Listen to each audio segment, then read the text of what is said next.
அனைவருக்கும் வணக்கம். நம்ம நடா கணிதம் சேனலில் முந்தைய ஆண்டில் கேட்கப்பட்ட போட்டித் தேர்வு கணக்குகள் பற்றி பார்த்துட்டு இருக்கோம். அந்த வரிசையில் 2001ஆம் ஆண்டு குரூப் 2 எக்ஸாமில் கேட்கப்பட்ட கேள்வி. சில கேள்வியில் சில அளவுகள் பயன்படாது. அதுக்கு இந்த கேள்விக்கு ஒரு உதாரணம். இப்போ அது ஏன் பயன்படலைங்கிறத நான் விடையோட கடைசியில் சொல்கிறேன், பார்த்துக்கோங்க. ரைட், கணக்குள்ளே போவோமா?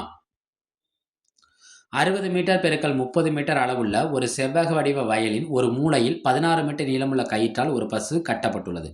அந்த பசு மேயும் தோராயமான பரப்பளவு, அக்யூரேட் ஆன்சர் கேட்கல, அப்ராக்சிமேட்லி ஆன்சர் தான் கேட்குறாங்க. எப்படின்னு பார்ப்போமா?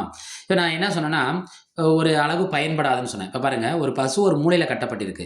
அந்த மூளைங்கிறப்ப என்ன ஆகும்னா, ஒரு செவ்வக வடிவ வயல், இந்த மூலையில் பசு கட்டப்பட்டுச்சுன்னா இது மேயிற பரப்பளவுங்கிறது இதுக்குள்ளே தான் இருக்கும். அப்போ இது எந்த பரப்பளவுக்கு சமம்னா கால்வட்டம். என்ன வட்டம்? கால்வட்டம்.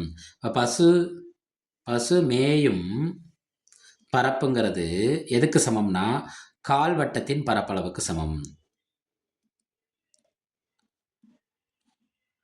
கட்டப்பட்டுள்ள பசு ரவுண்டாக தான் வரும், சுற்றி சுற்றி வரும். 1/4 வட்டத்தின் பரப்பளவு πr². 1/4 பை என்ன? 22/7. அந்த கயிறோட நீளம் என்ன? 16 பெருக்கல் 16. 16 பெருக்கல் 16 அடிப்போமா? ஓர்நாங்கு 4, நன்னாங்கு 16. இந்த 22/7ஓட தோராயமான மதிப்பு 3.14. 4 16 சேர்ந்தால் நம்மளுக்கு என்ன கிடைக்கும்? 64. 314 64 பெருக்குவோமா? நன்னாங்கு 16, பாக்கி 1, ஒரு நாள் 4, 4 1 5, முன்னாங்கு 12, 6 4 24, பாக்கி 2, ஓராறு 6, 6ஓட 2 கூட்டினா 8, 3 6 18, 6 9 0 0. என்ன கிடைக்கிது நம்மளுக்கு? 296. எத்தனை ஸ்தானத்தள்ளி நம்ம புள்ளி குத்தணும்? 2 ஸ்தானத்தள்ளி புள்ளி குத்தணும். இது என்னது? Metre square. நம்மள்ட்ட கேள்வியில் போய் மறுபடியும் கேள்வியை போய் பாருங்கள். பசு மேயும் என்ன பரப்பளவு? தோராயமான பரப்பளவு.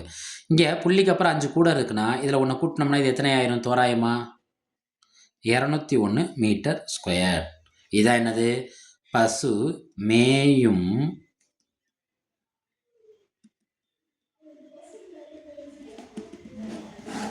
இது நம்ம கொடுத்துருக்க ஆப்ஷன் எங்கே இருக்குது? ஆப்ஷன் பியில் இருக்குது. முக்கியமான கேள்வி.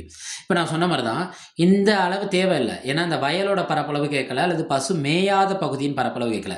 பசு மேயும் பகுதியின் பரப்பளவுனா இந்த கயிற்றோட நீளத்தை வச்சு நம்ம கணக்கு முடிச்சுக்கலாம். சப்போஸ் பசு மேயாத பகுதியின் பரப்பளவு கேட்டால் செவ்வகத்தோட பரப்பளவையும் நம்ம கண்டுபிடிக்கணும், இந்த கால்வட்டத்தின் பரப்பளவையும் கண்டுபிடிக்கணும். இது பசு மேய்ந்த பகுதி, இது மொத்த பகுதி. மொத்த பகுதியிலேருந்து மேய்ந்த பகுதியை கழிச்சா நம்மளுக்கு என்ன கிடைக்கும்? மேயாத பகுதியின் பரப்பளவு கிடச்சிரும். இதை நம்ம விடையோட கடைசியில் சொல்கிறேன்னு சொன்னேன். நடா கணிதம் சேனலை சப்ஸ்கிரைப் பண்ணி சப்போர்ட் பண்ணுங்கள். ஃப்ரெண்ட்ஸ் அண்ட் ஃபேமிலிக்கு ஷேர் பண்ணுங்கள். நன்றி.